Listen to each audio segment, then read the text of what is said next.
Nashik ring road प्रकल्पामुळे बाधित झालेल्या शेतकऱ्यांनी आपल्या मागण्यांसाठी आक्रमक भूमिका घेतल्याचं पाहायला मिळत आहे। शासनाकडून लेखी आदेश आणि अंतिम निर्णय जाहीर होईपर्यंत आजपासून उपोषण करण्याचा निर्धारच शेतकऱ्यांनी केला आहे। नाशिक रिंग रोड प्रकल्पातील भूसंपादन आणि मोबदल्याच्या मुद्द्यावरून शेतकरी पुन्हा एकदा आंदोलनाच्या पावित्र्यात आलेत। छावा क्रांतीवीर सेना आणि रिंग रोड बाधित शेतकरी बचाव समितीच्या नेतृत्वाखाली जिल्हाधिकारी कार्यालयासमोर आमरण उपोषण सुरू केलं।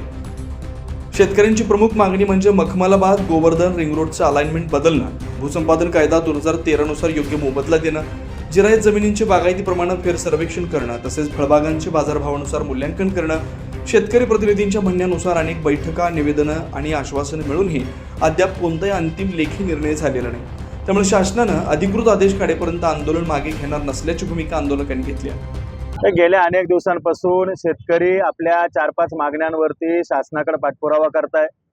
या संदर्भात आंदोलनं केली, चर्चा केली, शासनाला वेळोवेळी जाग आणण्याचं काम केलं, परंतु नाशिक जिल्हाधिकारी आयुष प्रसाद हे एकदम बोगस अधिकारी या जिल्ह्याला मिळालेले आहेत। ज्या अधिकाऱ्यानं कायम शेतकऱ्यांची दिशाभूल केली। परवा मुख्यमंत्री देवेंद्र फडणवीस साहेब यांच्याकडे जी बैठक झाली, त्या बैठकीमध्ये आम्हाला सांगण्यात आलं का शेतकऱ्यांच्या दृष्टिकोनातून सकारात्मक निर्णय घेतले। 500 मीटरचा तुमचा जो काही थंपिंगचा निर्णय होता तो रद्द केला।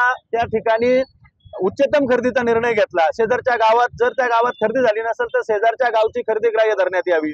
त्याचबरोबर अलाइनमेंट बदलाचे संकेत देवेंद्र फडणवीसांनी दिले की जिथे समांतर राष्ट्रीय महामार्ग, राज्य महामार्ग जात असेल त्या ठिकाणी समांतर हा हायवे नेऊ नका।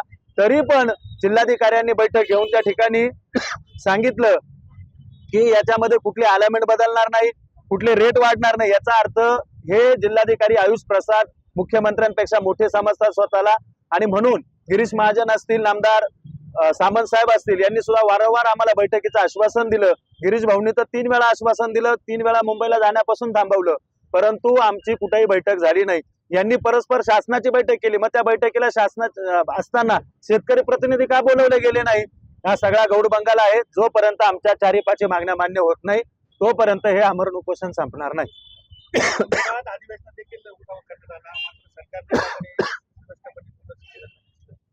नाही, सरकारला शेतकऱ्यांची गरजच नाहीये ना।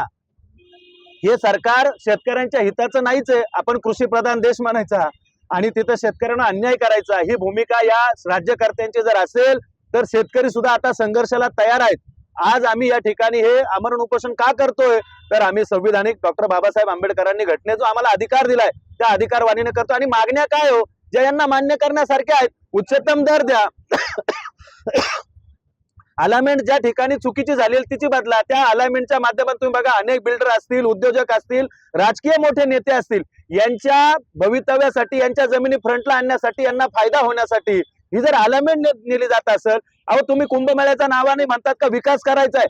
अरे हे 1.5 महिन्यासाठी 2 महिन्यासाठी येणाऱ्या तुम्ही साधू संतांसाठी जर या ठिकाणी आयुष्यभराची जपलेली आई जर तुम्ही बर्बाद करणार असाल, याला कोणता विकास मानणार आहे? कुंभमेळ्याला आमचा विरोध नाहीये, जरूर कुंभमेळा व्हावा, पण तो शेतकरी हित प्राधान्य ठेवून त्या ठिकाणी शासनाने निर्णय घ्यावा। जोपर्यंत राज्याचे मुख्यमंत्री शेतकरी शिष्टमंडळ चर्चा करणार नाही, लेखी या सगळ्या मागण्या मान्य करणार नाही, तोपर्यंत हे उपोषण थांबणार नाही।